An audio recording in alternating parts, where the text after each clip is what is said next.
আমি এখন অবস্থান করছি আমার আপু আসমানি আপুর বাড়িতে। এখানে আমার অনেক আপুরা আছেন।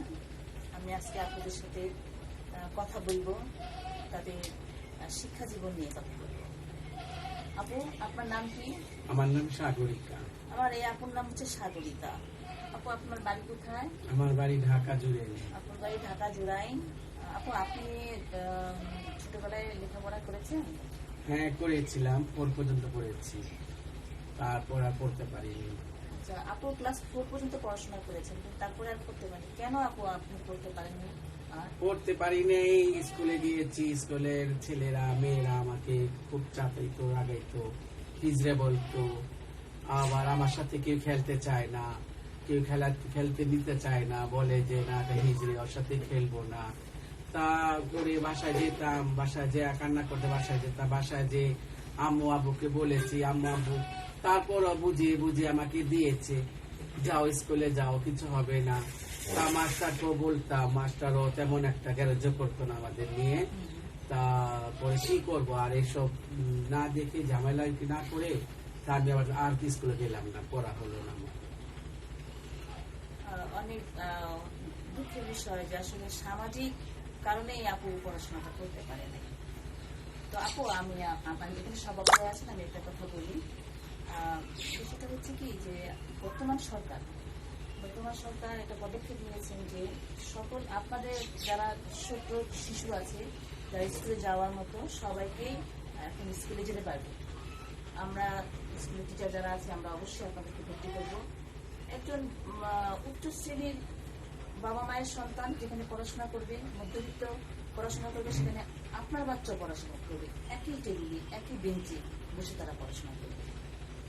আপনারা এটা আপনাদের যারা আপনাদের গোষ্ঠীতে যারা আছে ছোট বাচ্চা, আপনারা এটা করে দিন তাদের বাবা মা, যে এখন পড়াশোনা করানো যাবে স্কুলে। এখন আর সেই এই যে আপনাকে সবাই রাগাতো, আপনাকে হিজড়া বলতো, এটা বলতে পারবে না। আমরা সেটা বলতে দিব না, সেই সমাজটা আমরা রাখতে চাচ্ছি না। আমরা সবাইকে এক ছাদের নিচে বসিয়ে পড়াশোনা। সেটা হলে তো ভালো। আমাদের তো পড়ার ইচ্ছা লাগে, এখনো তো পড়তে ইচ্ছে, মন চাচ্ছে যে এলাকা পড়ার জিনিসটা। মনে করে এক জায়গায় গেলাম আমরা, যে আমাদের একটা ঠিকানে, আমরা যে সাইনবোর্ডটা ঠিকই দেখি, আমরা যেমন পড়তে পারি না, কতটা ইংলিশে লেখা আছে, টানা লেখা আছে, বুঝতে পারি না। আমাদের তো মন চায় এখন লেখাপড়া করি, সমাজে যেমন 5 জন বাস করে তাদের মতন বাস করতে ইচ্ছা করে আমাদের তো ভাল লাগে। ঠিক আছে, এখন আমরা আপু, আপনি কিছু বলবেন? আপনি কি কোন পর্যন্ত পড়াশোনা করেছেন? আপু, আমি পড়াশোনা করিনি। কেন করেন নাই? করিনি, আমি ছোটবেলা তো হিজড়া বলে আমি লজ্জা পাইতাম, এই জন্য আমি পড়াশোনা করিনি। আপনি নিজেই লজ্জা পাইতেন না হ্যাঁ, বাবা মা? না, আমি লজ্জা পাইতাম, ওই জন্য পড়েন নাই। হ্যাঁ। আচ্ছা, আপনার আপুর এই কষ্টের কথাটা শুনে আমার খুব কষ্ট লাগছে। আমরা এখন বড় আপুর সাথে কিছু কথা বলবো।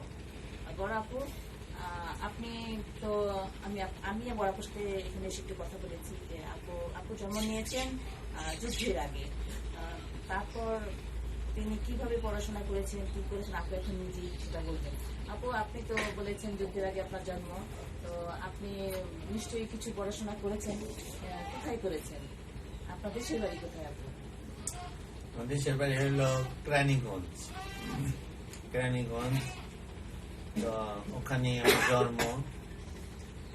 তো আমি ওখানে স্কুলে, তখন যুদ্ধ হয়নি দেশে, যুদ্ধের আগের কথা বলছি।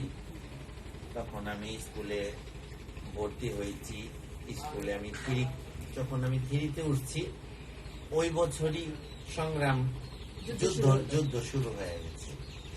যখন যুদ্ধ শুরু হয়ে গেল, তখন যুদ্ধতে তো আমরা এখান থেকে ওখানে পালাই, ওখান থেকে ওখানে পালাই, স্কুল বন্ধ, ঠিক মতো লেখাপড়া হয় নাই, বা এগুলির জন্য আমাদের লেখাপড়াটা ঠিক মতো করতে পারিনি, ছিন্ন ভিন্ন হয়ে গেছে সবকিছু।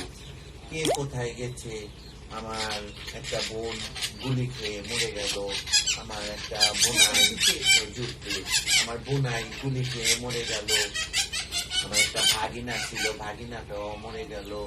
তো সেগুলি নিয়ে আমরা অনেক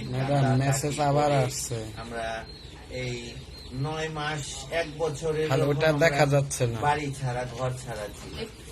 কি আবার করছে? এই যে এটা আসে, এটা আসলে তোর ওটা ওকে দেওয়া পারে না। এখন আনবি না ওইখানে তো। তো 9 মাস যুদ্ধ হয়েছে, যুদ্ধের মধ্যে মনে করেন তো কেউ কোথাও স্থির ভাবে দাঁড়াতে পারে নাই, বসতে পারে নাই। আমরা স্থির ভাবে দাঁড়াতে পারি নাই, বসতে পারি নাই। আমরা অনেকগুলি সদস্য, আমার মার অনেকগুলি ছেলে মেয়ে ছিল, বাবা এরকম একা কামাই রোজগারের একা কামাইদার ছিল, সংসারে অভাব অনটন ছিল, এর জন্য পড়ালেখাটা আর হয় নাই। তারপরে তো মনে করেন যখন 14-15 বছর বয়স হয়েছে তখন তো এই সম্প্রদায়ের সাথেই মিশে গেছি, এই সম্প্রদায়ের মধ্যেই চলে আসলাম।